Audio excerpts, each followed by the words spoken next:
पैसा, धन, मनी, एक ऐसी चीज जो आज तक किसी की नहीं हुई और भिखारी से लेकर बिलियनर तक हर कोई इसे पाना चाहता है। ये सिर्फ एक कागज का टुकड़ा नहीं, ये एक नशा है जिसने हम शिकारियों को लोहारों, सौदागरों और बादशाहों में बदल दिया। ये पैसा ही तो था जिसने जंगल में रहने वाले इंसानों को इन बादलों को छूती इमारतों में रहने पर उकसाया।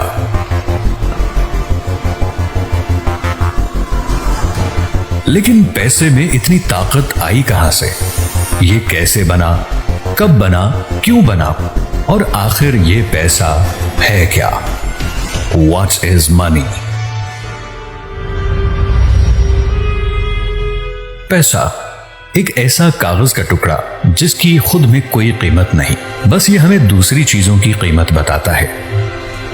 हम दिन रात इसके लिए मेहनत करते हैं और फिर यही पैसा किसी और को दे देते हैं ताकि हम उस चीज को खरीद सकें जो उसके पास है, और फिर वो इंसान वही पैसा किसी और को दे देता है ताकि वो अपनी पसंद की कोई चीज खरीद सके। और इसी तरह ये पैसा पूरी दुनिया में इधर से उधर घूमता रहता है। जानते हैं इस वक्त दुनिया में कुल कितना पैसा है? जो नजर आता है वो है 40 खरब डॉलर, और जो नजर नहीं आता वो है 1300 खरब डॉलर, 1.3 क्वाड्रिलियन डॉलर्स। आखिर इतना सारा पैसा आया कहां से? इसे किसने बनाया? तो आइए मेरे साथ चलते हैं एक ऐसे सफर पर जिसमें हम जानेंगे पैसे की ऐसी कहानी जो सच में आपको हैरान कर देने वाली है। हम जानेंगे वो सब कुछ जो आज से पहले आपने कभी सोचा भी नहीं था। पत्थरों और सोने चांदी के सिक्कों से लेकर ऐसे पैसे तक जो नजर ही नहीं आता। आखिर कैसे ये एक ऐसी जबान बन गया जिसे दुनिया का हर इंसान समझता है?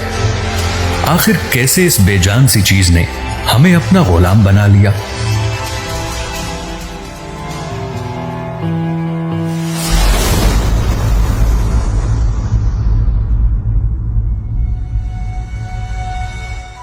तो आइए चलते हैं आज से 17,000 साल पहले, जब पैसे का नामो निशान तक नहीं था।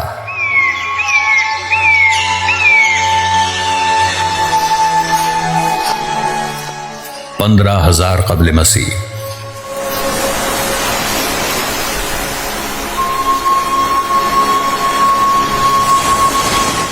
ये वो वक्त था जब इंसान छोटे छोटे कबीलों में रहा करते थे और उन सबका सिर्फ एक ही मकसद था, शिकार करना और किसी भी तरह जिंदा रहना।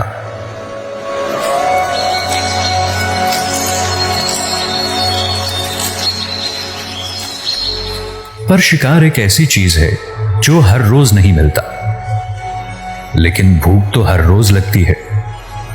यह भूख ही थी जिसने हर कबीले को दूसरे कबीले से कोई चीज लेने और देने पर मजबूर कर दिया।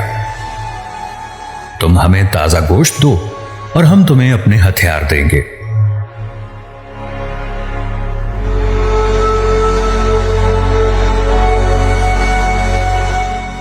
इस लेन देन में दोनों का ही फायदा था, क्योंकि अगर छीन कर कोई चीज ली जाए तो एक बार तो वो मिल जाएगी, मगर दूसरी बार बहुत मुश्किल है। और इस तरह जन्म हुआ बार्टरिंग सिस्टम का, यानी कि चीजों का लेन देन करना। एक कमोडिटी से दूसरी कमोडिटी को एक्सचेंज करना।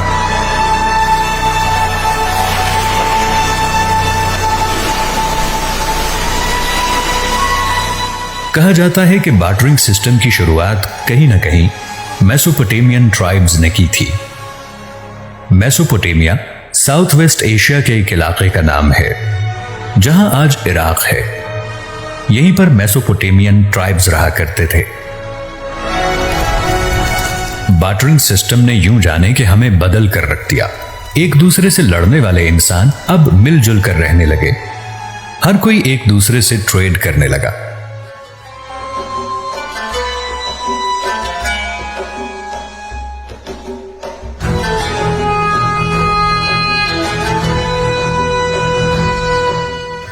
हजारों साल बाद जब लोगों की आबादी बढ़ती गई और वो शिकार के अलावा खेती बाड़ी भी करने लगे, तो बार्टर सिस्टम की कमियां सामने आने लगी। इतने सारे लोगों के साथ ट्रेड करने पर यह याद रखना मुश्किल हो गया था कि किससे कौन सी चीज लेना थी और किसे कौन सी चीज देना थी। ये याद रखने के लिए हमने क्ले के छोटे छोटे टुकड़ों पर लिखना शुरू कर दिया, जिससे शुरुआत हुई अकाउंटिंग की। हमने चीजों का हिसाब किताब रखना शुरू कर दिया। लेकिन बार्टर सिस्टम की परेशानियां यूं समझें कि खत्म होने का नाम ही नहीं ले रही थी। सबसे बड़ा मसला तो यह था कि ट्रेड करने के लिए दोनों का रजामंद होना जरूरी था। तुम्हें तो जो चीज चाहिए वो मेरे पास है, पर मुझे वो चीज नहीं चाहिए जो तुम्हारे पास है। इस वजह से ट्रेड नहीं हो पाती थी। बार्टर सिस्टम के जरिए ट्रेड करना बहुत मुश्किल हो गया था और हमें अब कोई ऐसी चीज चाहिए थी जो सबको चाहिए हो। और इस तरह शुरुआत हुई पैसे की। ये वो पैसा नहीं जो आप समझ रहे हैं, ये थी कमोडिटी मनी। हमने हर उस चीज को पैसा बना लिया जो नायाब थी, जिसे हम खुद भी इस्तेमाल कर सकते थे और हर कोई इसके जरिए ट्रेड करने पर राजी था।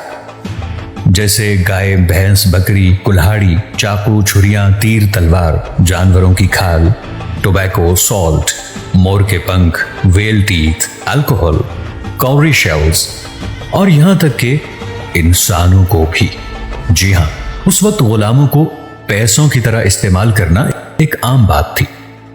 और यह आइलैंड पे तो लोग बड़े बड़े डोनट जैसे पत्थर इस्तेमाल किया करते थे, जिनका वजन 5 टन तक होता था। इन्हें राय स्टोन्स कहा जाता है। इसे एक बार जहां रख दिया, ये वहीं पड़ा रहता था। वो बस ये याद रखते थे कि ये किसका है। कमोडिटी मनी ने हमारी जिंदगी आसान कर दी थी, लेकिन इसकी एक बहुत बड़ी प्रॉब्लम थी। इस बात का पता करना बहुत मुश्किल था कि मेरे पास जो चीज है उसकी कीमत क्या है। हर कमोडिटी मनी अपनी अलग कीमत रखती थी और अब हमें कोई ऐसी चीज चाहिए थी जिसकी कोई एक खास कीमत हो और वो ज्यादा देर तक रह सके, क्योंकि जानवर और अल्कोहल जैसी चीजें वक्त के साथ खराब हो जाती हैं।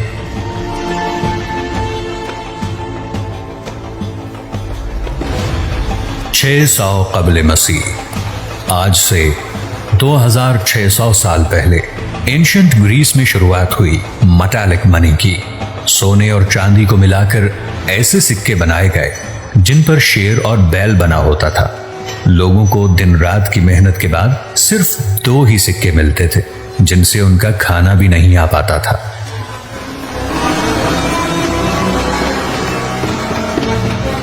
गौर से देखिए इसे। यह है दुनिया का सबसे पहला सिक्का, द लेडियन स्टेटर। कहा जाता है कि सिक्कों की शुरुआत 1000 कबले मसीह में सबसे पहले चाइनीज ने की थी, जो पीतल और तांबे के सिक्के बनाया करते थे। लेकिन लेडियन स्टेटर की तरह उन्हें इस्तेमाल करना लाजिम नहीं था। लेडियन स्टेटर के बाद तो यूं समझें सिक्कों की बारिश होने लगी। हर सल्तनत के बादशाह ने अपने नाम के सिक्के बनाना शुरू कर दिए और हर कोई सिक्के इस्तेमाल करने लगा, क्योंकि इनके जरिए ट्रेड करना बहुत आसान हो गया था। और एक तरह से देखा जाए तो मेटल मनी भी तो कमोडिटी मनी ही थी। सिक्के अगर कम हो तो पता नहीं चलता, और अगर ये ज्यादा हो तो इनकी सबसे बड़ी कमजोरी सामने आने लगती है। 500 कबले मसीह, ये वो दौर था जब ओवरसीज ट्रेडिंग जोरों शोर से चल रही थी और ये सारा ट्रेड होता था सिक्कों में।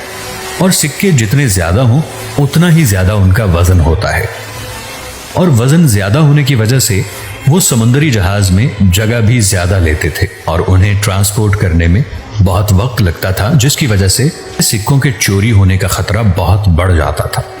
और तो और सिक्कों को गिना तो जा सकता था, लेकिन इतने ज्यादा सिक्के भला कौन गिने।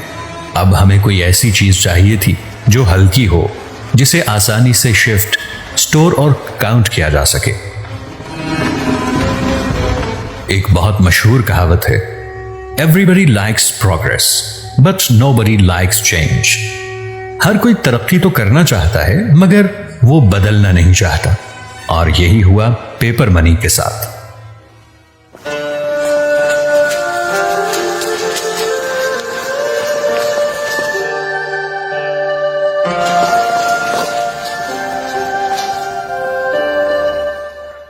1879।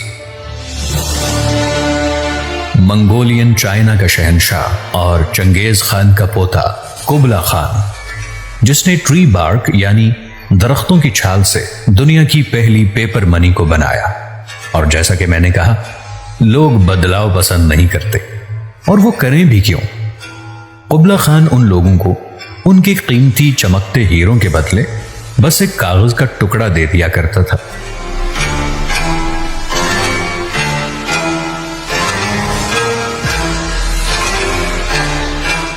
पर कुबला खान की पेपर मनी को जो लेने से इनकार करता, उसको मौत की नींद सुला दिया जाता।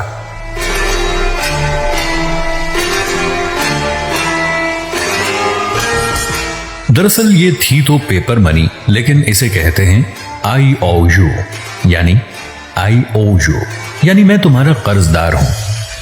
ये कागज ले जाओ और जब चाहो वापस देकर अपने सोने के सिक्के ले जाना।